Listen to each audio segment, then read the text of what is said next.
ठीक है, okay. I welcome all intellectual adventurers in this today's meeting.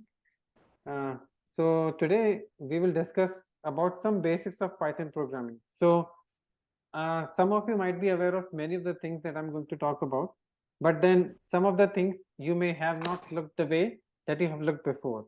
So in that sense, these things may be new to you. But in any case, you will learn something new from here. So okay, so first is the prologue. So in this part, I will um, mm, give you sort of motivation that why should you be interested in uh, studying Python or learning Python language.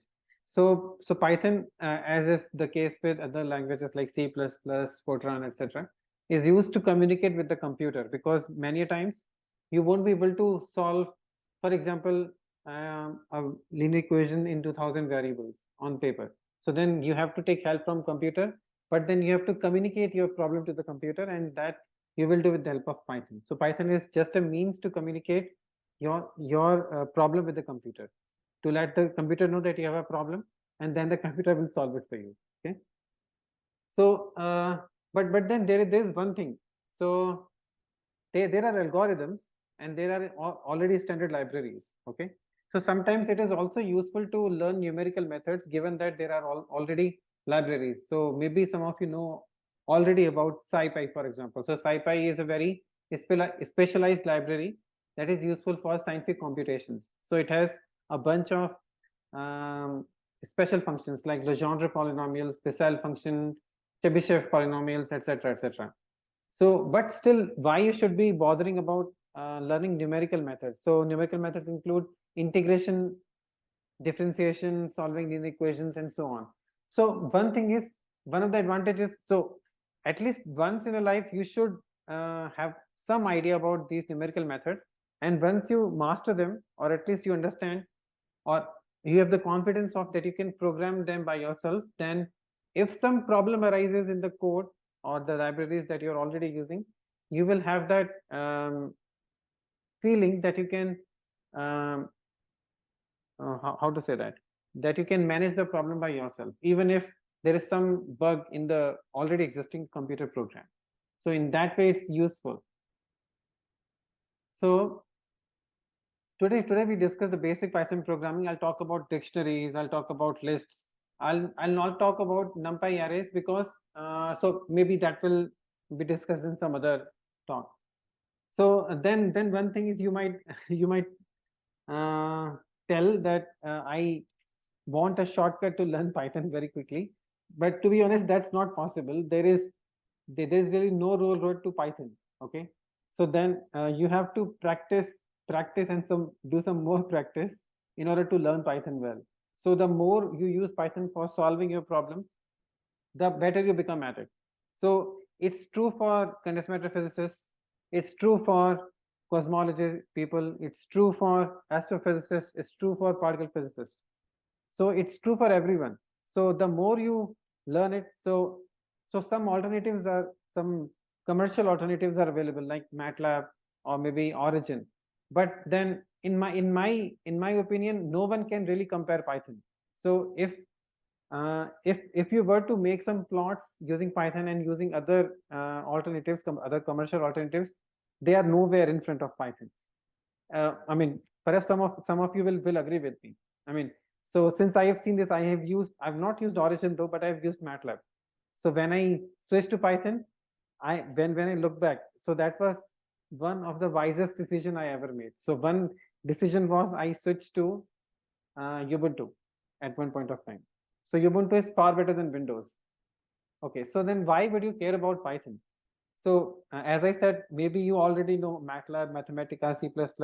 Then why should you bother to learn Python? So there are actually some advantages of using Python.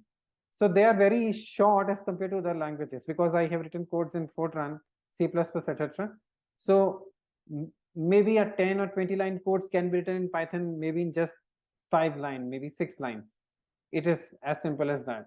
And then you are actually talking to the computer, or you are in a way conversing with the computer. So Python feels that natural. So since syntaxes are very easy to write. So then you can focus more on the numerical methods, the algorithms or the math you want to implement, not about the programming details. So as I said, this is idiomatic.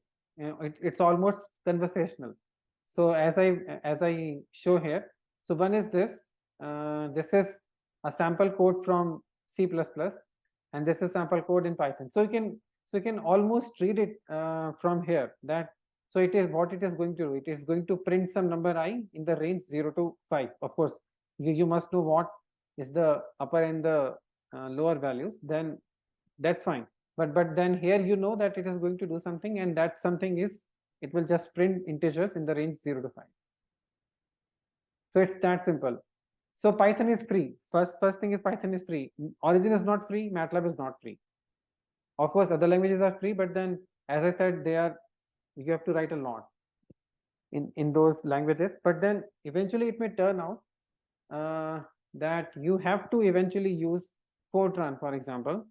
So even in that case, you will. Am I audible to all?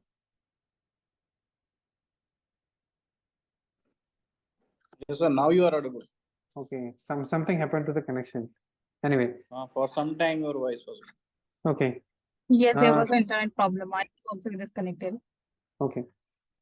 So then you eventually may have to use Fortran or C++, etc. compiler languages, because when it comes to, for example, the time it takes, then Fortran, C++ have advantage over Python. But I can't see the slides. I don't know if everybody can't see or I. Okay, maybe I should share. No, the slide is not visible. Now it should be. Yeah, now it's there. Just a second.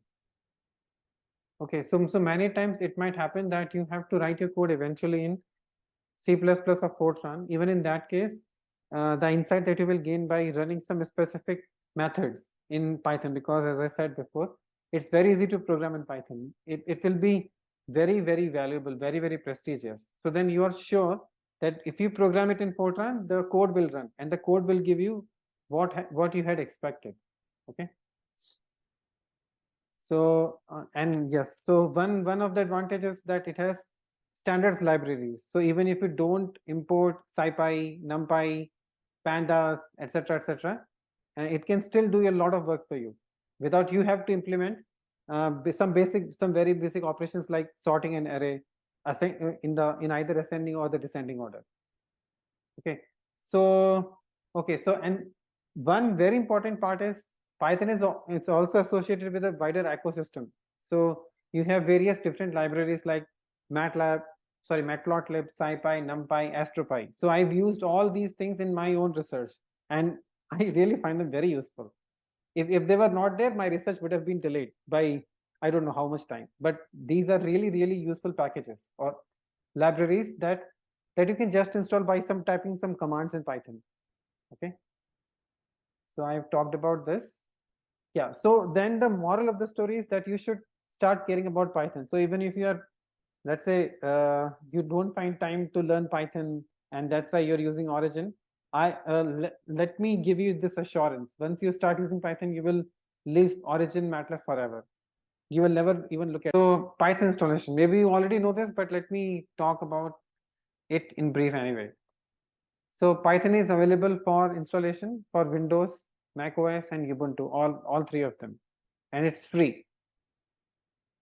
And another useful software is Anaconda. This is also free. So, and it is basically useful for managing packages. So let's say if you want to install SciPy, NumPy, or Pandas, or maybe other packages as well, then it's a very useful package manager, library manager. And then you will and I really find this useful, this Jupyter notebook for all my Python codes. Okay. Now let me in brief talk about useful guidelines while you write codes. So of course this is applicable for the beginners, but then even the advanced persons will find some element of it useful, because this is also applicable to them. So these guidelines are only for your advantages, and these are not compulsory, because if perhaps you have become a very advanced Python programmer, then you may not have to do everything that I discuss here. But still, this is a good practice, for example, to put comments, for example. Okay. So one very important rule before you write a program is that you should think about the problem. Okay, that you should think about the problem, what problem you are going to solve, because many times it happens that you don't have to really program it at all. You can just solve it on paper and pen, just by using pen, and you can solve it on paper. So you don't have to program anything. So that's always useful. So some aspects of good programming are that it should be readable. So that's code readability. And as far as possible, it should be structured. Structured means if you're able to write as many your programs in terms of methods, functions, libraries, modules, etc., so then your program becomes more and more readable and more applicable as well. But if you write everything in just one go, in just okay, I'll show an example. Then it becomes very illegible after some time. It becomes very difficult to read by you and also by others. So even you will find it difficult to read at some other point of time. And then one important part is you should test your program, and you should know how to debug it. So maybe so since now you have also ChatGPT available, Google is there, and there are some Stack Overflow. These are very good websites where you can just copy and paste your errors, and then you will get some solutions. But then it's a practice, so you may not be able to do it in just one day. So that will also need some practice, that how to debug your code. So first is readability. So you should always try to use meaningful variable names. So let's say if you are working on some project that involves the mass of dark matter, for example, then you should use some judiciously chosen names. So I'll give an example, and you should write comments wherever necessary. So herein, for example, so this is the code where I have no comments written. Okay, and this is the same code where I've written the comments. So if it is read by some other person, or maybe by you, after some time you have no idea what is this number, what is, why you divide it by 1000 and so on. But here you can see that since here I am this calculates the mass of the sterile neutrino in electron volt. So that's why you have to write all these factors. Okay, so I mean, so this is just a part from the program. This is not the complete program, just to make the point. Okay, so writing comments is very useful for you and also for the other persons. Let's say if you are doing the work in collaboration. So structured programming is the related idea is the art of problem solving. So when we solve problem, let's say we solve a difficult problem or the bigger problem, we try to the one very effective strategy is to break down the problem into smaller number of manageable problems. So for example, okay, so let us take the example of this. So let's say you want to calculate the value of e square, e2, or e power 2, or just exponential x, where x is equal to 2.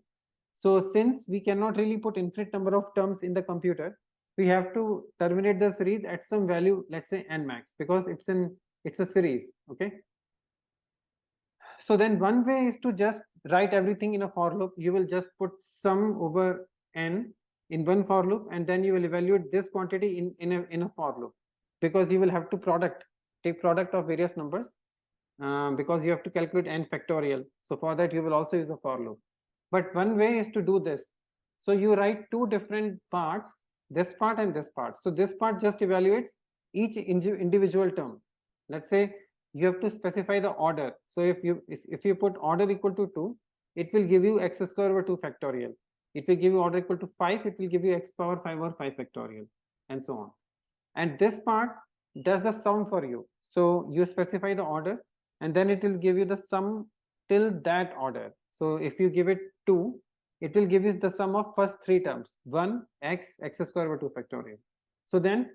So one way could have been that you just do it in one single for loop, and that would be really messy. But here you can also check your code. So whether some part is working or not, whether other part is working or not, because you can do it by hand. If you put x equal to 2, then you can easily check what is 1 plus 2 plus 2 square over 2 factorial, and then you can check whether the same output comes from the program or not. So that way it's very useful.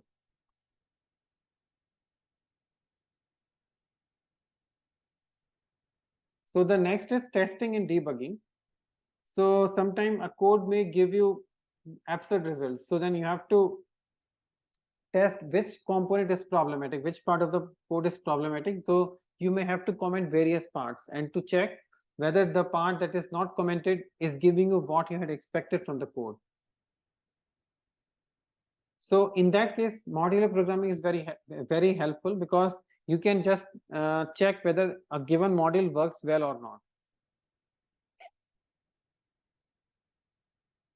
So, and one very useful suggestion or advice is to check, use your paper and pen to calculate some values and to check whether the same values are given by your program or not. Okay.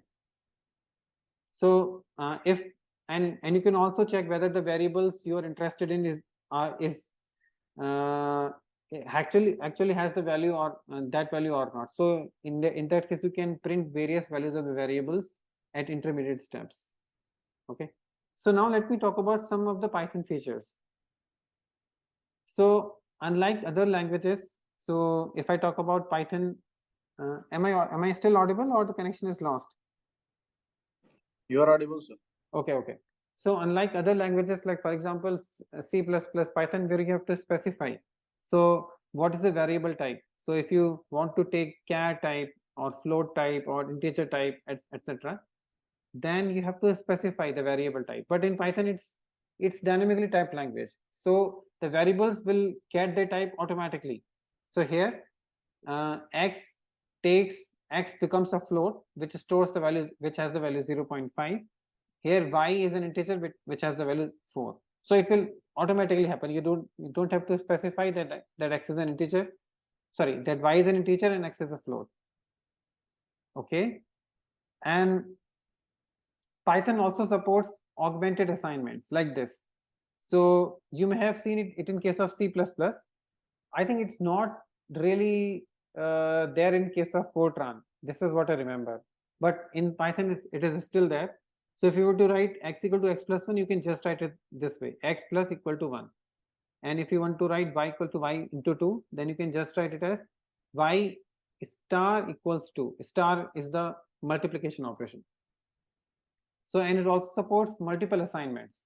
So x equals 2 and y is equal to hello world. So you are doing 2 assignments in just one line. And comments. So this is a single line comment.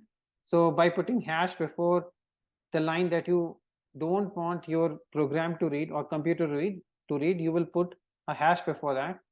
And if you want to use multiple line comment, you will put 3 quotes here, 3 quotes here. So anything in between will not be read by the computer. Okay. And after that, so whatever you write after these triple quotes will be read by the computer. So let me in brief talk about conditionals.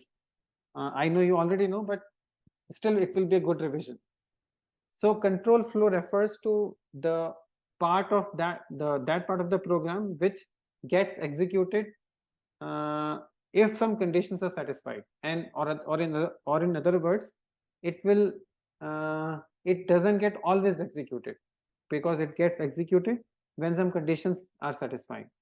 So classic example is if, else, and so on. Okay. So I'll give you an example how this is used. So for example, let's say you want to program this function in Python. So it is 1 when x is less than equal to 0.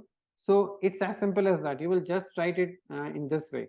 So this is a method, and I named that method as func x. So whenever you will call this method, so function, let's say 2, it will give you the value accordingly. So here, if x is less than equal to 0, it is 1. Else, if it is between 0 and 1, it will give you x, or otherwise it will give you 1 over x. So this is what I've written here. Okay. The while loop.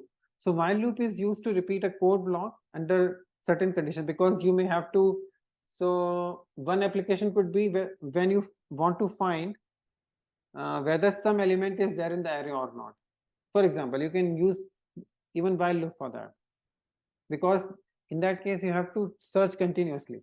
You have to check whether in a given array a given element exists or not, whether two exist in the array or not, for example. Okay. So you will use the keyword break when you want to exit out of the loop. So whenever this condition, so here this code is searching for this number 3 in the array, and as soon as it finds that number, it will exit out, because once you find it, you don't have to continue, right? Because you know that the element is there or the number is there. So this is what it does. Okay. And there is one more keyword known as continue. So continue, so once it encounters continue, it will go back to the for part. I mean, this part, it will not execute whatever comes after continue. Okay. So for example, you can okay, so for example, you can use it for this part, that if number in this array are less than 0, they won't get printed. So numbers will be printed if only they are greater than or equal to 0. So of course you can also use just if condition. You will only print them if the numbers are behaving in that way, but you can also use continue. The other loop is the for loop, when you know a priori that how many times the operation will be repeated. Okay. So so here I've given an example. So okay, so just like in C, Python also uses zero indexing. This means that the array index or the list index, etc., starts from 0. So so here you may see that I have used some range here. So what it does, that it will print the values from 1 to 5 or 1 to 4 in steps of 1. Okay. So here this is the lower count, this is the upper count, and this is the step. So if you put 2 here, it will take 2 steps. So as I will show. So for example, range 5, because you have not specified the upper count, so it will start from, sorry, you have not specified the lower count. So by default, it will start with 0 here. 0, 1, 2, 3, 4, it will give you this. And if you 1 to 5, it will take steps of 1 and will give you 1, 2, 3, 4. And if you specify that you have to do it in 2 steps, it will give you 1, 3. Okay. So one very important aspect of Python is data structures. So data structures contain various elements, and we will discuss the following data structures like lists, strings, and dictionaries, which, as you will see, are really useful, because perhaps you know already about strings or maybe list, but dictionaries have their own advantages, as I will show. So let us first talk about list. So one thing is that the Python list can have different types of element. So this is different from C, where you can have only one specific type of elements in a given array. So list is sort of different from array, because in array you have only one type of element. So what you can see here, you have integer, you have float, you have string, you have boolean, you have complex number in just one list. Okay, so how do you create a list? You use square brackets and comma to separate all the elements. So here I've used square brackets here, and I've used comma to separate various elements. And some of the very useful features of list are as follows. So if you take 0, so this gives you first element, this one. Okay. If you put -1, it gives you the last element. So task list -1 is equal to 1 plus 2j, and so j is I. Okay, so j has specific uses in Python. So if we put j, Python will read it as I. And you can also change list elements by new assignment. So let's say if you want to change this to 3.9, so it will just say test list 2 equal to 3.9. So then it will, so the new list will have 2, 3.0, 3.9, true, and 1 plus 2j. So this element will be changed by 3.9. And if you want to introduce new elements, so this array or sorry, this list contains 5 elements. If you want to increase the length of this list, you use append method, append like this. So you will say test list dot append 5, so it will add after this. So if you print it after this, you will get 2 3.0 Rahul true 1 plus 2j comma 5. Okay, and then you can calculate the length of the list using just length, and if it is compatible, so if you had all these as floats or integers, it will also give you the sum of all the elements of the list. And you can also concatenate simply by using the concatenation operator. So let's say you have test list 1 like this and test list like 2, and then if you append them, you just put plus in between and it will give you this. So 2 comma 5 came after 1 plus 2j. Okay, so one very surprising thing would be that if you want to make all these elements doubled of what they were before, so if you try to do 2 into test list 1, it won't work. It will just create 2 copies. It will create a new list with copies of 2 5. So it will give you 2 comma 5 comma 2 comma 5. Okay, so I'll talk about that next. So one important aspect is slicing. So that allows you to take a slice out of the existing list. So for example, if you do this, it will start from this one and will go to 3. So I think here it is a bit different than range as was shown before, because if I had used and also since it has comma, it had comma here, it has colon here, so it will grow from the second element to the fourth element like this. So it will give you 3 Rahul and true, 3 Rahul and true. And you can also use the steps. So if you put that you have to go from element number 2 to 5 in steps of 2, so you will get 3, you leave this, and you get this, and since 6 is not there, you will only get true. The next part is the strings. So strings can be viewed as sequences. So if you put name equals energy, then name -1, because -1, as was happening in the case of list, will give you the last element.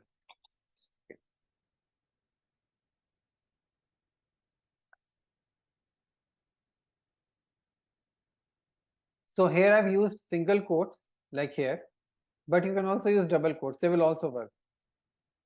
So just like list, because if you recall, we were able to change some specific element or to replace by them some by some other element, but this is not possible in case of strings. So if you try to do this assignment, that name -1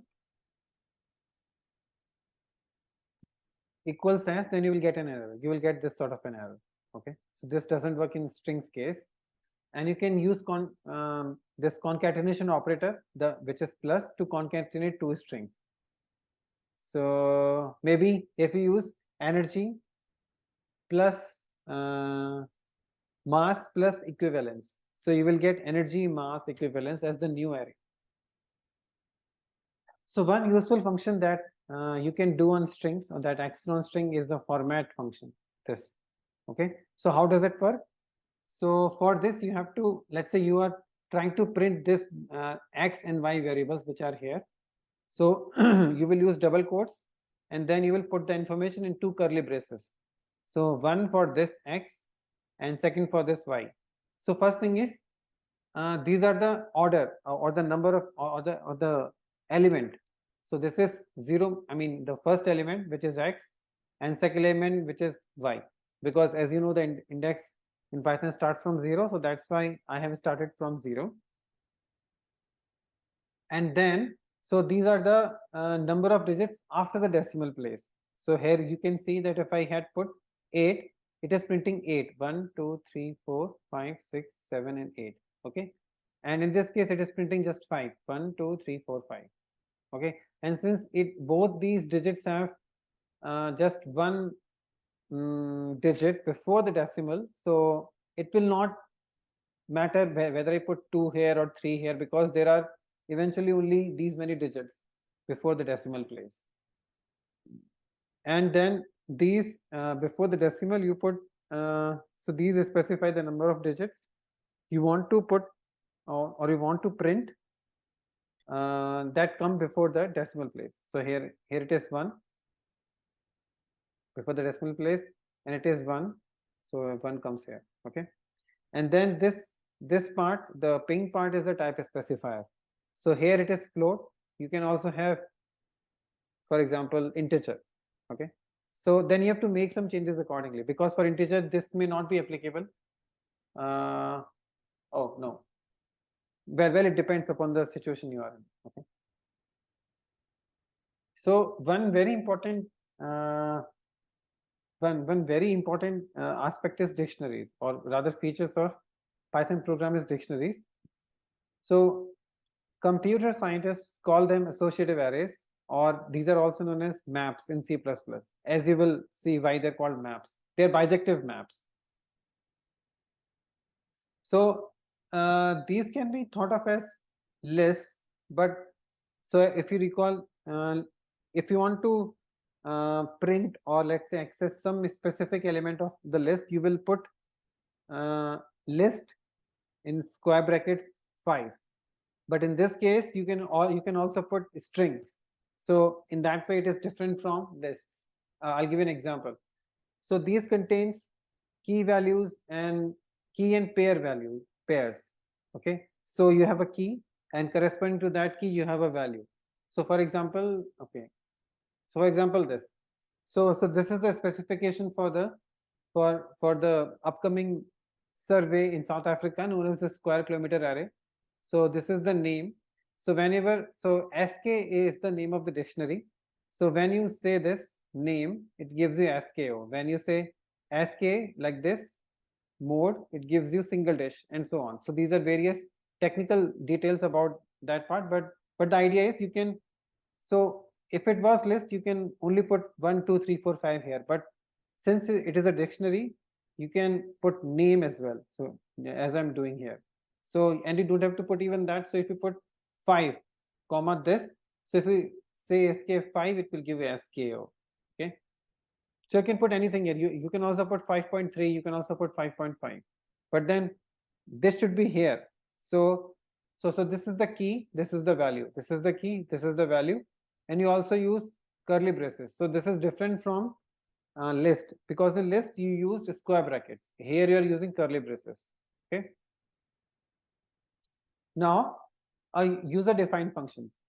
So as I said that the more structured your program is, the more legible it becomes.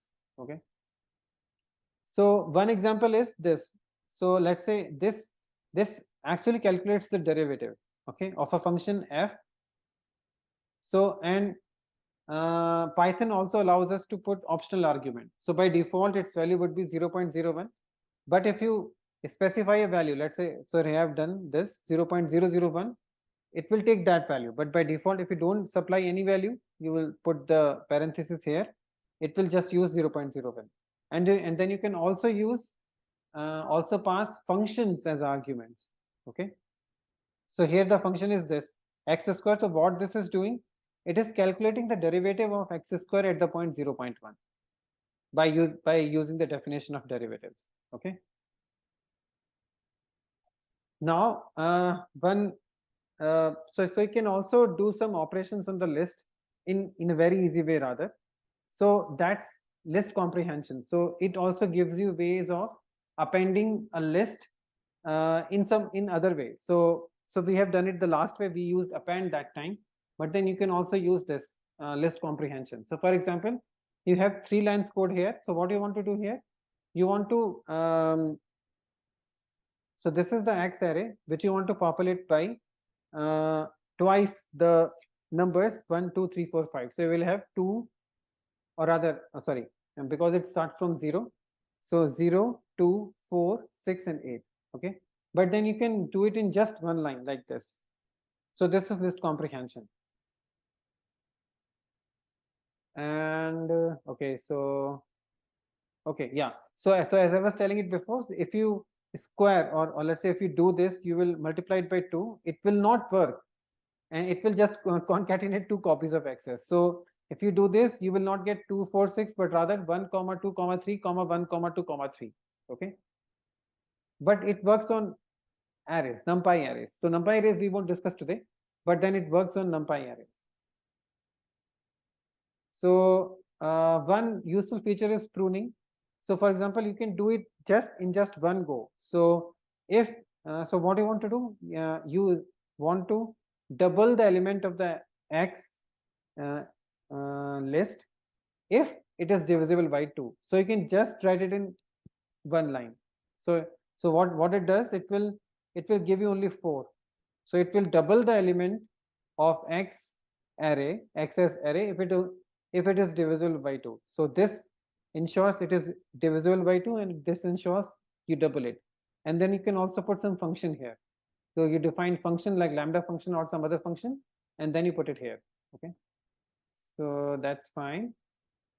So there are many Python packages and features some talked about before. I talked about this SciPy, AstroPy, NumPy, and Matplotlib. There are still a lot. For example, CAM, Healpy, Pandas, and you can also parallelly execute your code. Optimization method that also comes with SciPy, and you can also do complex algebra, and so many more. You can also perform integration in SciPy. Yeah, SciPy is here. So before ending, let me give you some examples on how beautiful plots can be generated by Matplotlib. So since I've used MATLAB, so perhaps it's out of reach of MATLAB. MATLAB cannot create such beautiful plots as can be done by Matplotlib. So one is this. So the physics part is not important. So what I've done here, so here it is varying the energy here, and then it is plotting some quantity I lambda as a function of lambda ops. So this kind of plot can be generated. So here the color represents the energy of the dark matter. This is one example. And then you can also have subplots with shared axis like this. So the axis of this, the x-axis is shared by both these plots. So because if I were to put this information here, it won't be comprehensible at all. So I wanted to put it in separate plot, but the maximum is 1 here, and the maximum is 10 to the minus 7. Let's say of the order of 10 to the minus 7. So I could not have put them together. So that's why I use this subplot, and the axis is shared, because I don't have to put anything here, because the x-axis is the same. Okay. One this, it can also generate 2D contour plots. So this is one example of contour plot, but it can also generate other types of contour plots. And it can also give you the Mollweide projections. So this is done by a special Python library called Healpy. So maybe the persons from astrophysics or cosmology might know it well. So it does equal pixelation of the whole sky. It will divide the whole sky into given number of pixels, and it ensures that all of the pixels have the same area, and it will give you, for example, the CMB temperature field, that in a given pixel, this has the value of the temperature field. And then you also have a legend here. So, and then you can color code the information. So maximum is this, somewhere here, and the minimum is this, which is, let's say, somewhere here. You can also perform Gaussian fitting. So and it gives you these sort of plots. So it gives you the mean, standard deviation, etc., etc. Okay, and it will give you this profile as well. So this is the mean it is showing, and this is the best fit curve. And this can also do this, and can also write for you. So this is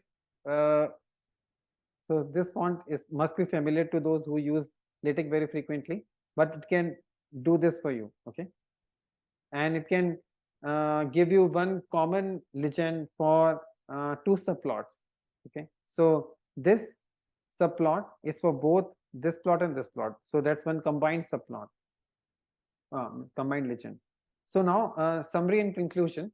So first we talked about like why should we at all interested in learning Python, given that you have other options available, maybe commercial ones, those are easy to use. But then eventually, if you, okay, so this is what I believe very strongly. If you, once you start using Python, you will leave all of them in, all of them aside. You will perhaps never use them.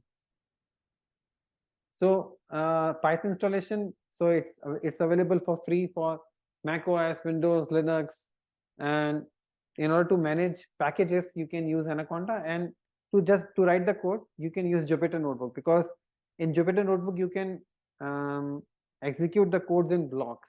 So some parts of the codes will be run, and other part you don't have to run together. So you can run them later, and then you can